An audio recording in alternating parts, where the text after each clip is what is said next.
kotse, kapag dumaan sa harap mo, malalaglag ang puso mo. Malalagyan sa malalagyan. Puso mo. Ano ang kotse? Ano, syempre Honda. Honda. Honda pa din. Honda. Buti na lang. Sabi ang Honda. Bakit Honda? Hindi, wait lang. Hindi ba Toyota? Di ba Toyota? Toyota daw. Wow, wait na. Bakit Honda?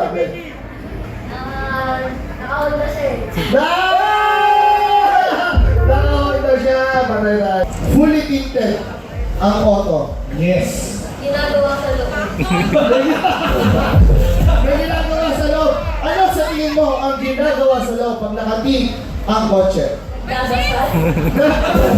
Wait lang, wait lang. Sa dadasal, pag nagdadasal, naka-luhod. Nasubukan mo naman magdasal. Oo naman. Ay, Nakita mo sa napaka-sweet niya eh. sweet talaga si Sam. Oo, meron ganun lang. Pinapalo ko rin sa Facebook. Malalaman namin yun. Wala lang. Sige mo. So, nasubukan mo na magdasal, mga ilang beses? 42. Joke. 40 times! Kapag tinted, tsaka may alcohol at tissue sa loob, ano sa palagay mo ang ginagawa? Hindi, dadasal nga daw. Hindi, iba pa eh, pag tinted lang nagdadasal. Kasi baka may upgraded pagka may tissue tsaka alcohol. Okay. Ano sa tingin mo? Kumain.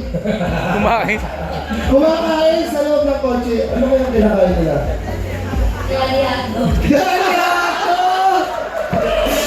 Grabe talaga! Paano ako na napatakit ako? With cheese or without With cheese or without cheese? With cheese. Pinapakita na kasi isa. Idol ko pa naman ito si Sam. The best. The rest. Pag nakating nagdadasal. Saan kotse ka nagdasal?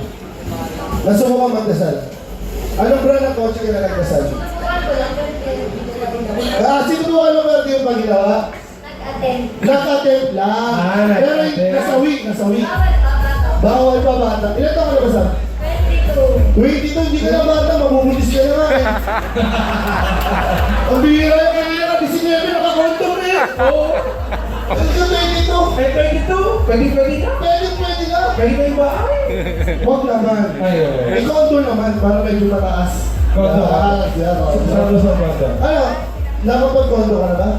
Oo, sa ano? Sa resort room. Sino kasama mo sa condo? Ex-boyfriend.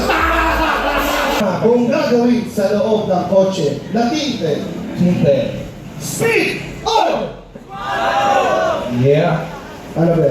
Kaso na next time na. Pasok na next time na.